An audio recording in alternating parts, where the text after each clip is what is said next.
ফকির লালনের ১৩৫তম তিরোধান দিবস উপলক্ষে কুষ্টিয়ার ছেউরিয়ার আখড়া বাড়িতে শুরু হয়েছে ৩ দিনের লালন উৎসব। বিকেলে আনুষ্ঠানিক উদ্বোধন করেন সংস্কৃতি বিষয়ক উপদেষ্টা মুস্তফা সরোয়ার ফারুকী। প্রথমবারের মতো জাতীয় দিবস হিসেবে পালিত এই তিরোধান দিবস দেশি বিদেশি অতিথিরা অংশ নিচ্ছেন।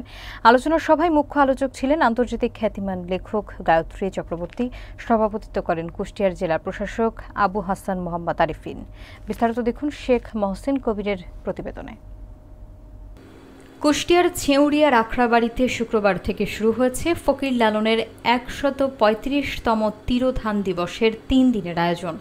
বিকেলে ভিডিও কনফারেন্সের মাধ্যমে উৎসবের উদ্বোধন করেন সংস্কৃতি বিষয়ক উপদেষ্টা মুস্তফা সরোয়ার ফারুকী। উদ্বোধনী অনুষ্ঠানে উপস্থিত ছিলেন মৎস্য ও প্রাণী সম্পদ উপদেষ্টা ফরিদ আক্তার, সংস্কৃতি মন্ত্রণালয়ের সচিব মফিদুর রহমান এবং বাংলাদেশ শিল্পকলা একাডেমির মহাপরিচালক কবি রেজাউদ্দিন স্টালিন। আলোচনায় মুখ্য বক্তা আন্তর্জাতিক খ্যাতিসম্পন্ন লেখক এবং গবেষক গায়ত্রী চক্রবর্তী বলেন, লালন ছিলেন এমন একজন অসাম্প্রদায়িক চিন্তক যিনি মানুষকে সব কিছুর ঊর্ধ্বে স্থান দিয়েছিলেন।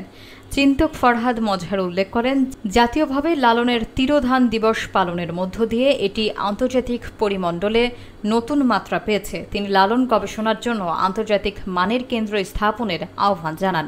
মৎস্য উপদেষ্টা ফরিদ আক্তার প্রয়াত ফরিদা পারভিনের অবদানের কথা স্মরণ করে বলেন, লালনের গানকে বিশ্বে ছড়িয়ে দিতে তিনি অগ্রণী ভূমিকা রেখে গেছেন। রেকর্ডকৃত বক্তব্যের সংস্কৃতি উপদেষ্টা ফারুকী বলেন, লালন ছিলেন সহজ সরল মানুষ যাকে এখন সারা পৃথিবী চেনে।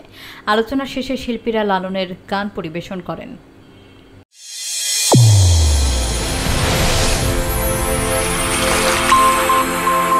চ্যানেল A1 হৃদয়ের স্পন্দন।